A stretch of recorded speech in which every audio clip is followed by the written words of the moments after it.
Hey everyone, if you've seen any of my previous Streamliner videos, you'll know I've been struggling for a long time with stability.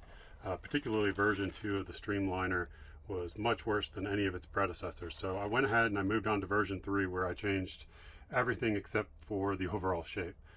So from the suspension standpoint, I designed a whole new suspension from scratch. I went ahead and increased the caster to 10 degrees. I tried more, something like 15 and 20 degrees, but the car just wouldn't steer at all. I went ahead and dropped the steering knuckle down in the front axle.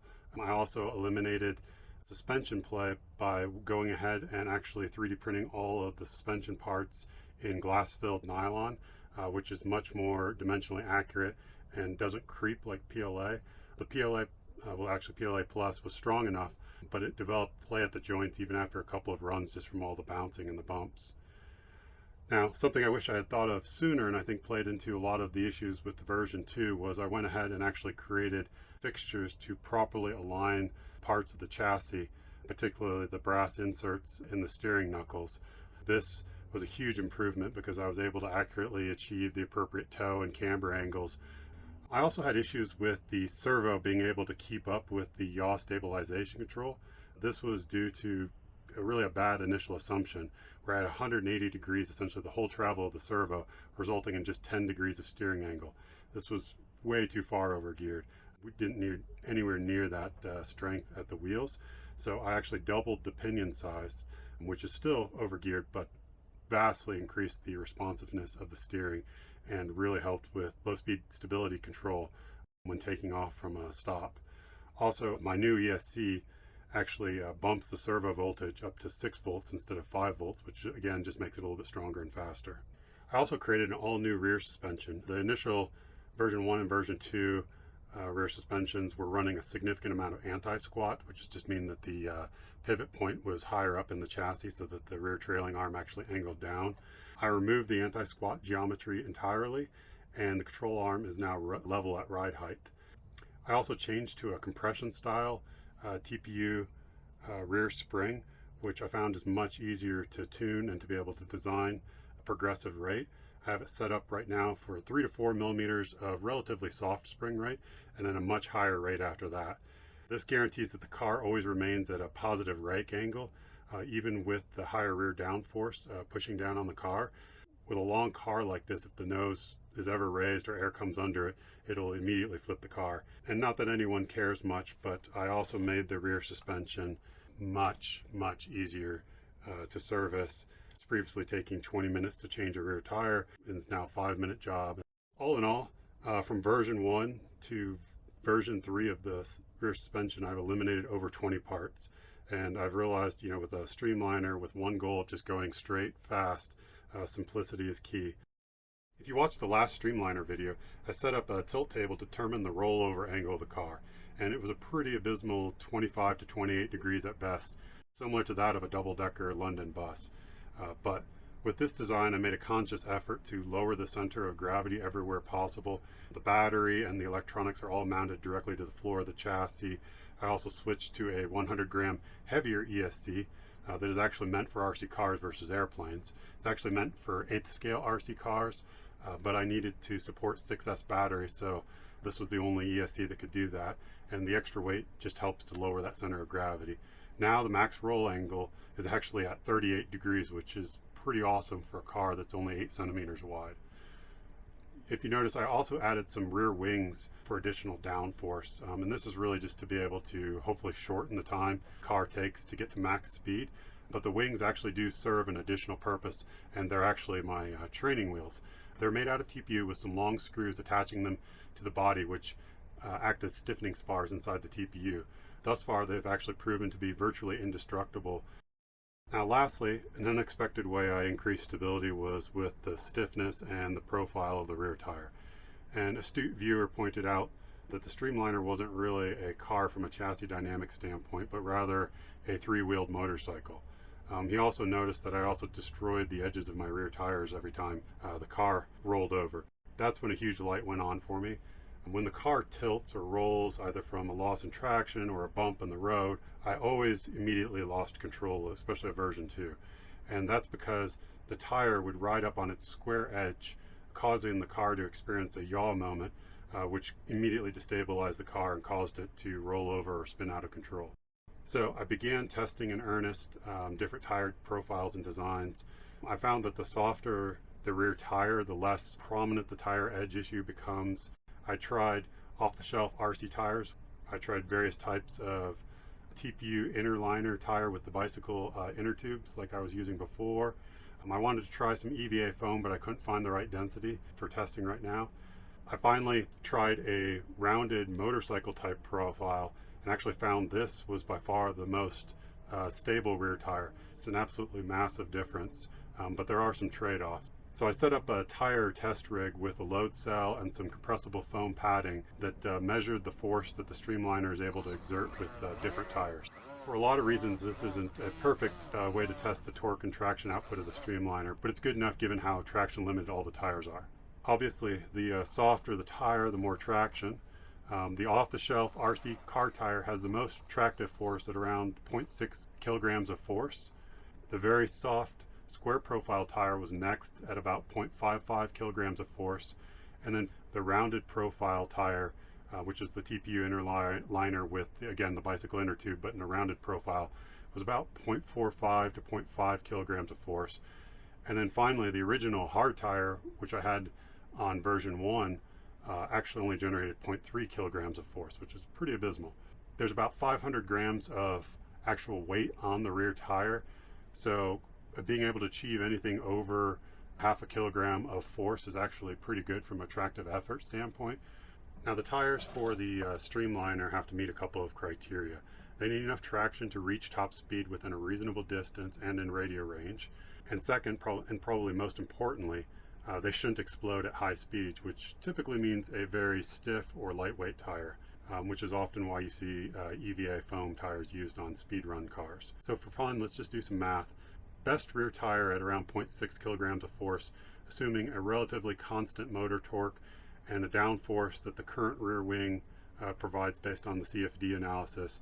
The car would reach 200 mile an hour or 90 meters per second in just over 0.37 miles or 600 meters.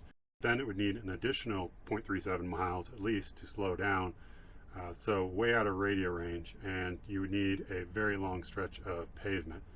So we're going to need a lot of downforce and maybe even all-wheel drive for that kind of speed. Now, for the tires exploding, well, the rear tire is 65 millimeters in diameter, and it would need to rotate at roughly 26,200 RPM to reach 200 miles per hour or 90 meters per second. The tire portion of the rear wheel weighs between 15 and 24 grams. This means at full speed, the centripetal force on the tire is at around 1,100 pounds or 500 kilograms of force trying to tear the tire off of the rim. That's a stupid high number, and this is why tires exploding are the #2 killer of RC car speed runs. This is also why most speed run cars run lightweight foam tires after 120 mile an hour or so, because this lowers the mass, thus lowering the overall centripetal force. But even these foam tires often fail and chunk out. Given enough time and money, I can come up with some exotic solutions to the tire explosion issue, but for right now I really need more data, which means my goal with this prototype is to really just break a rather mundane 100 mile an hour or 45 meters per second, which requires at least 0.2 miles or 320 meters to accelerate and to come to a full stop. So what I've decided to do is I've designed my own rear tire in a way. I've used these tires that were meant for a Tamiya Pt10, but I've actually replaced the foam inner liner that comes with these tires with a TPU inner liner like this. I glued this inner liner to the rim, and then the tire is actually glued to the TPU itself. This prevents the tire from ballooning and increasing in diameter and causing all sorts of issues. Thus far, the TPU inner has worked very well. The only time I've lost a tire is when the car got stuck and the rear tire free spun, probably to 30,000 RPM, and the tire came off the rim. Again, not going to make 200 mile an hour, but I think good enough for testing, and it has really good traction and durability. So on to the test runs. So the hardest part of this speed run car has actually been finding a place to run the car at. I've ran it up and down the sidewalk. It's extremely stable, but it's very hard to find a place that I'm going to have, you know, a mile or two of nice, clear, straight roads with no traffic. So in this particular test, I've actually ran it in a park, about 500-foot long strip of asphalt, which actually worked out really well. Unfortunately, I never even made it past my first sighting run. I was really just setting it up to try to do a camera test, and found out interesting feature of my ESC is that it's set for only 50% braking force.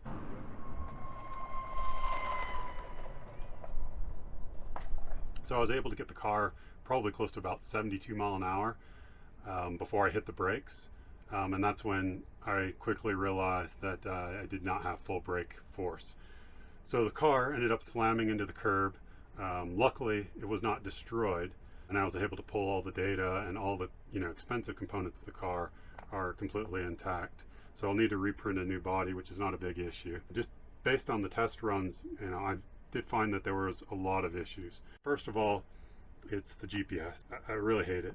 I've upgraded to a really nice GPS. I think it's like a Neo 8M with an active antenna and 10 hertz sampling, and it does everything right. The GPS can just be finicky, and it can take forever to get a signal, and randomly can sometimes lose a signal, usually during a speed run.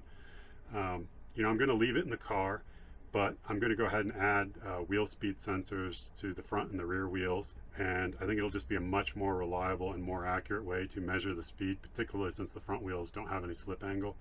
Also, this car needs to go on a weight loss plan. Right now it weighs 1.1 kilograms or 2.4 pounds with a 40-60 front to rear weight distribution. Currently I'm at least 200 grams overweight from my initial plans, and most of this is due to the additional strength I added to the chassis just to keep it from breaking during impacts, and the weight of the ESC. So the plan is eventually to change the entire chassis to polycarbonate or nylon, which will be much stronger and lighter, and allowed me to use a thinner wall on the monocoque as well. And lastly, because I know this won't shave enough weight, is I'm going to end up fitting a much larger motor that has about 50% more power, which I think is going to really add some zip to this thing if I can get some traction. Also, I'm sure you probably noticed the giant holes on top of the front of the nose. Bit of a mess up on my part in the dimensioning of the front wheels there, but I can easily correct this. But as I mentioned, the biggest thing I need now is just a place to run this thing. I know it doesn't have enough motor to set any records yet, but I have no doubt it can do 150 plus mile an hour with no issues with the current setup. And if that works out, then it's time to look at cranking up the downforce, either through some sort of ground effect or even potentially trying a whole new body design entirely, so that I can get a significant amount of downforce. Even starting at 60 to 80 mile an hour would help. I just can't get the power down to the ground right now. Thanks for watching, and I'll keep everyone posted on this as I continue to progress on to, I guess, version 3.1 or version 4, depending on which way it goes. Let me know if you guys have any ideas or feedback. Again, it's been very helpful, all the feedback I've gotten, about the suspension geometry and the wheel designs and everything else. And I've learned so much about chassis dynamics at this point. I thought that this was going to be a very simple project, but that has not turned out to be the case at all. Anyway, take care out there.